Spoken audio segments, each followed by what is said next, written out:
Hey everybody, welcome back to the brand new video. We are going back to the, 2010s decade and opening up an old box of these.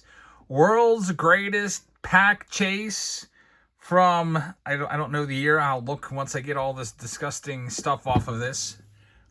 It's covered in spiderwebs.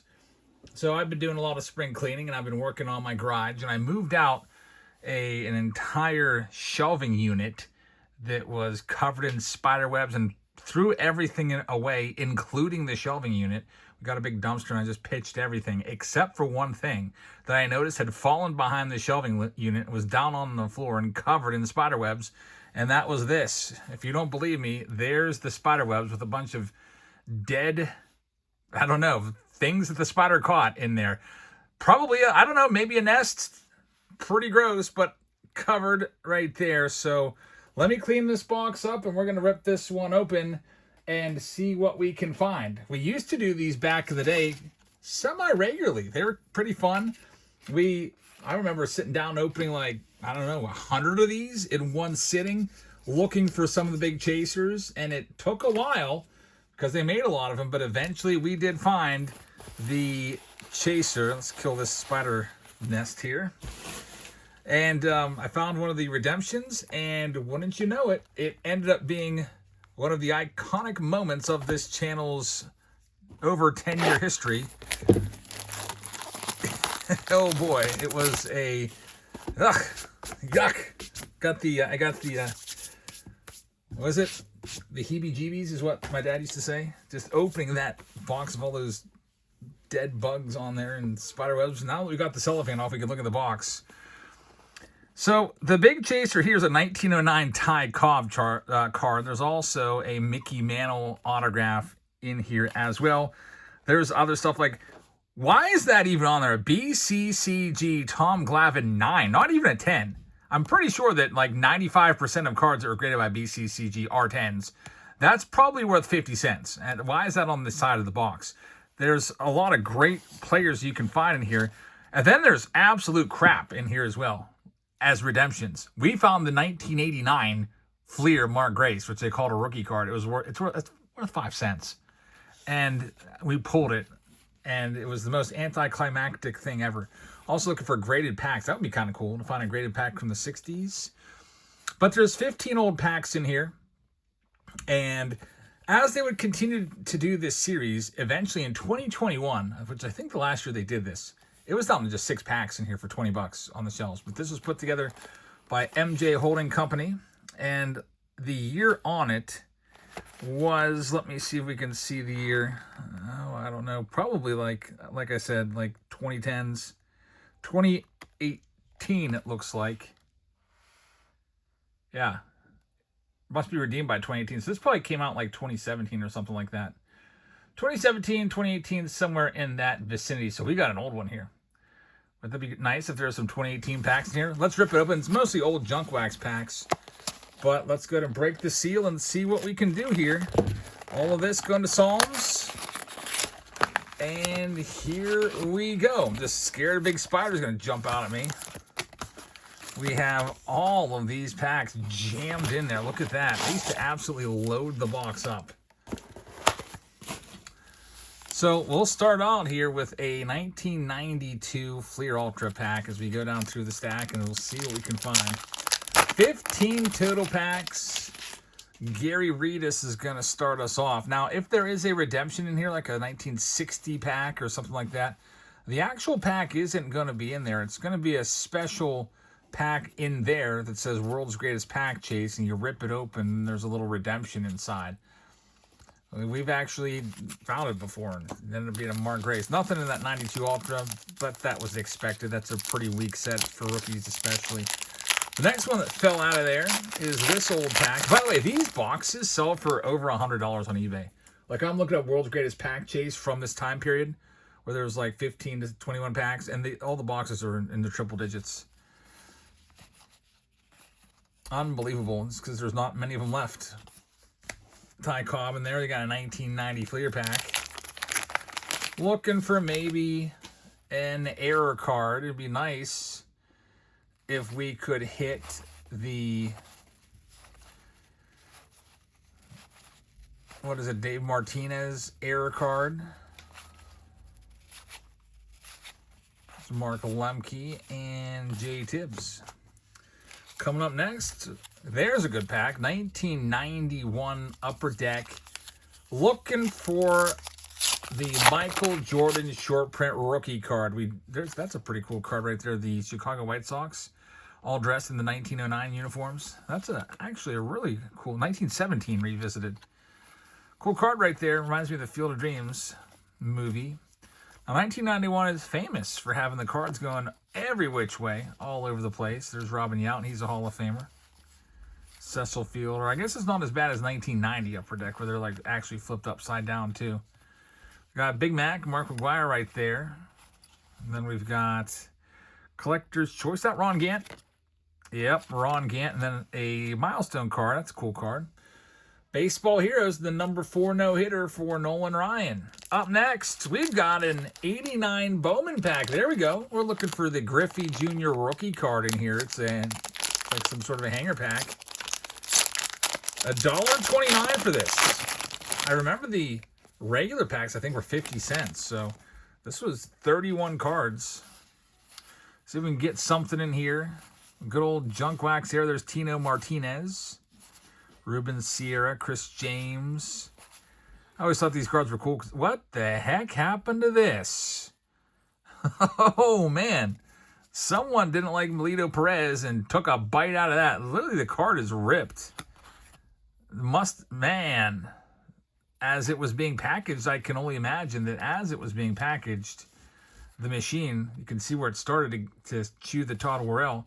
The machine got it. Luckily, Kirby Puckett is safe and sound. He's got a bat knob inscription, too. Always got to look at those after the Billy Ripken. His says Puck. Thank goodness it says Puck and not anything like the Billy Ripken. Otherwise, we'd have a major saga on our hands. There's the Steve Sachs. No Griffey yet. Another card damaged by the machine that puts the cards into the packs. Luckily, just a common. And Bobby Bowe. I used to love that card as a kid. Charlie Lee Brandt. There's Hall of Famer Barry Larkin. And unfortunately, we don't get the Griffey. Next pack in here, it's a Sportflix. And that's another great pack. 1987 with a chance of those 87 rookies. Let's see what we can do. Maybe find a McGuire, a Barry Larkin, or a Bo Jackson, or a Barry Bonds. Although Bonds was in 86 as well. Some of those guys were in 86. Let's see what we can do. Start off with Pedro Guerrero on the Sportflix. Only 3 cards per pack. Dan Quisenberry with that sidearm delivery. And Bruce Hurst in there as well. I always thought those were cool. I don't think I ever bought a pack of those as a kid. Never. I don't remember ever even seeing them anywhere for sale. Most of the times I bought my cards at like a Hills or a Kmart or something like that, and they only carried Topps and Donruss for the most part.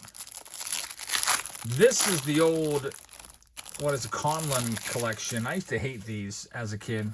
I felt like they're all fake. Basically, it kind of like, it was cards for players that came before the whole hobby. These guys never had cards. There was some cards around like the, T206s and stuff like that, but for the most part, these guys didn't have a lot of cards, so they kind of put them on here. Primarily guys from the 30s and before. Bobo Newsom, never even heard of that name before. He threw a no-hitter. Rube Marquard threw a no-hitter in 2015. But no, that's 1915. I see that date and I think, oh, that's where they made an error. He wasn't even alive in 2015, but man, 1915. Baseball's been around a long time, hasn't it? Here's an 88 Fleer pack coming up next. Let's see what we got with this one. Rick Honeycutt is going to lead it off. Eric Nolte's in there as well. There's Mike Greenwell. Randy Myers from the Nasty Boys. Joe Niekro was good. He had some longevity. Buddy Bell had some longevity as well, but neither in the Hall of Fame. Eric Davis and Darryl right there. Ron Hasse failing to lay down a sack bunt. That's a bad picture. Terrible uniforms, too. Those 80s White Sox unis. I sometimes wonder why they picked the worst picture for certain players. Like, did the editor of Fleer hate Ron Hasse? They had to do him dirty. He's like fouling back a bunt attempt. Obviously a failed attempt right there. Sometimes you'll see players get a card of a swing and a miss, strike 3, and being like rung up. Now this is the 2013 triple play pack. These are the worst cards I've ever seen. Just awful. Prince Fielder sticker. Obviously geared towards kids, but they're all just ridiculous AI characters. And they all look, I mean, that doesn't even look anything like Alan Craig. Just terrible. There's no value in these. I can't believe people would actually buy those. I'm glad that's done. I voted that. I did a series on the worst sets of all time. I voted that the worst ever. 2013 triple play. I'm pretty sure I did. That and 1991 Fleer was right behind it. 87 Tops. This is another good pack. Love the actual flagship top stuff. There's the gum. We're not going to eat that gum. Man, Ken Daly takes the gum hit right there. Let's see if we can hit the bonds. Cal Daniels. Oh, Mike Diaz. Wrong Pirate. Darnell Coles, former Pirate there. Giants leaders. Yes! Yes! We got him! Barry Bonds! We got it! How cool is that to pull from a pack? Love Barry Bonds cards. And there it is. I love this card. I've got a bunch of it. And anytime I see it out at a card show for a buck or two, I will pick it up. Love this card. It's one of my favorite cards ever. I've got an actual painting done by Ike's Art Studio of this hanging on my wall of this exact card. The Bonds rookie card, 87 Tops. There's the back of it. Really awesome card right there. Bonds rookie. I'm going to top load it up for Psalms. Congratulations, Psalms.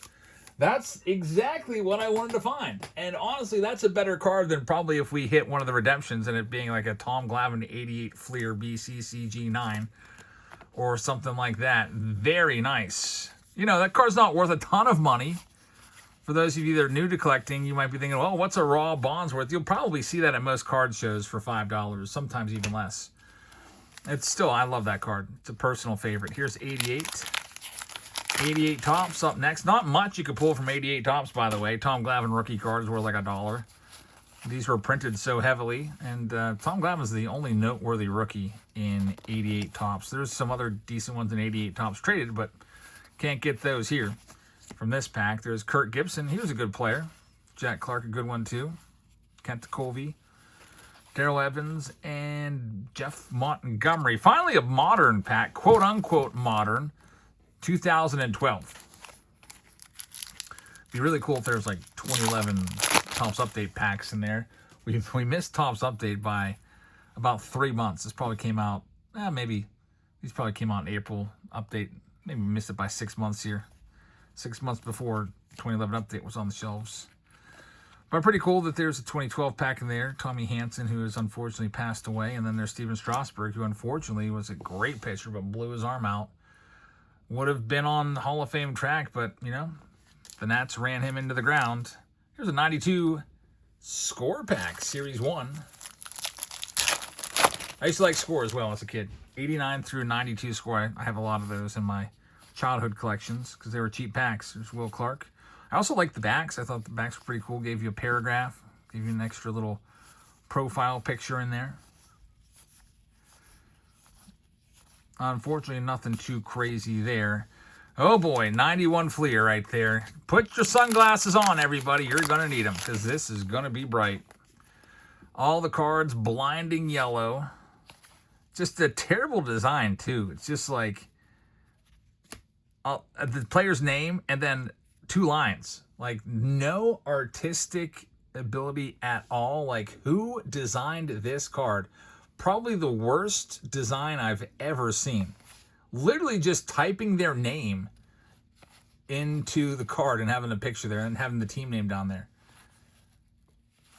Man, this is just an awful design. There's Bobby Bowe. Some of you like it because it's so bad.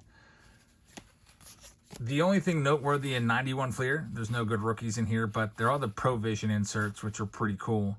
Andres Galarraga, and then the backs right there as well. Just such a bad set. The design is just hilariously bad. Here's the last pack. It's 1992 Upper Deck. You got a chance to pull the Ted Williams. He's got autographs in there. Before I open it, I'd like to remind you we're going live on What Night? What Not Tonight. We're live there usually about 4 nights a week. Sundays, Tuesdays, Wednesdays, and Fridays. And here's $15. Get signed up or use that URL, use the URL or the QR code, which will take you to the exact same spot. And make an account, and you'll get $15 for free. So on your first purchase, if you buy something that's $20, it'll drop to $5. Buy something that's $15, you can do the math there. Buy something that's $30, goes down to $15. It's a great deal. Hope to see you in our live stream tonight. It's the last night of Under Wraps bats. My very last one. I've looked everywhere, in every corner of the internet for more Under Wraps bats, and none exist. They're all gone. Very last one tonight. We also have some of the Under Wraps baseballs, which have been absolutely amazing. Brand new Under Wraps baseballs that have come out this week. Last night we pulled Paul Skeens, Bobby Witt Jr., and Jacob Mizorowski from that release. Just amazing stuff. The Skeens was especially nice. Black and gold stitching. The Bobby Witt, too, was silver and blue stitching. Amazing stuff right there. So we got 2 rounds of that. A couple other things as well. Hope to see you tonight. Come on by. I'll go live as soon as I get my 1-year-old son to bed. And there's Tom Browning to wrap it up. So that's all we have for right now, everybody. Thank you very much for watching. I hope you guys have a fantastic rest of your Wednesday. I hope to see you in our live stream here. We'll be starting that up around 7 o'clock or maybe a little bit after, depending on when Jackson falls asleep. Have a great rest of your Wednesday, and I hope to see you tonight. Thanks for watching, everybody, and I'll see you all soon. Good night, everybody.